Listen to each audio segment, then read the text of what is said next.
नमस्कार, स्वागत आहे तुमचं तारा न्यूजमध्ये। कोल्हापूर जिल्ह्याचं राजकीय विद्यापीठ म्हणून ओळखल्या जाणाऱ्या कागलमध्ये पुन्हा एकदा सत्तेचे रण पेटले। 2 दशकापासून चालत आलेला हसन मुश्रीफ विरुद्ध घाटके संघर्ष आता नव्या जोमाने रंग घेत आहे। वैद्यकीय शिक्षण मंत्री हसन मुश्रीफ आणि राष्ट्रवादी काँग्रेस शरद पवार गटाचे राजे समरजित सिंह घाटगे या 2 गटामधील सामना आता पुन्हा एकदा चर्चेत आलाय। मागील 2 निवडणुकांप्रमाणेच यावेळीही सत्तेचा खेळ तितकाच रोमांचक होणार हे स्पष्ट झाले।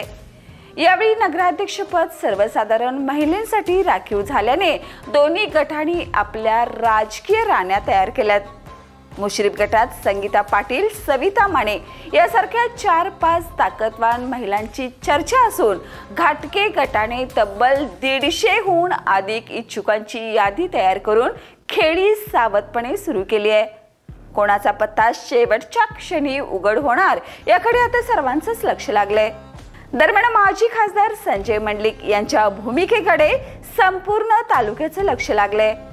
ते हसन मुश्रीफ यांच्या बाजूने झुकतात की घाटके गटाच्या पाठीशी उभे राहतात यावर कागलचं सत्तासमीकरण अवलंबून आहे।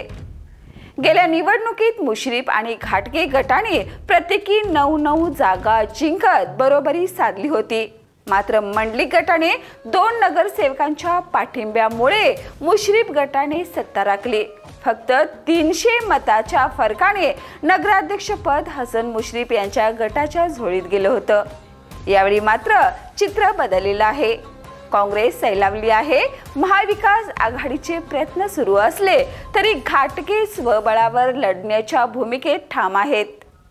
भाजपमध्ये प्रवेश केलेले संजय घाटके आणि शिंदे गटाचे संजय मंडलिक या दोघांच्या भूमिकेवरच सत्तेचा ताळमेळ ठरणार हे मात्र नक्की।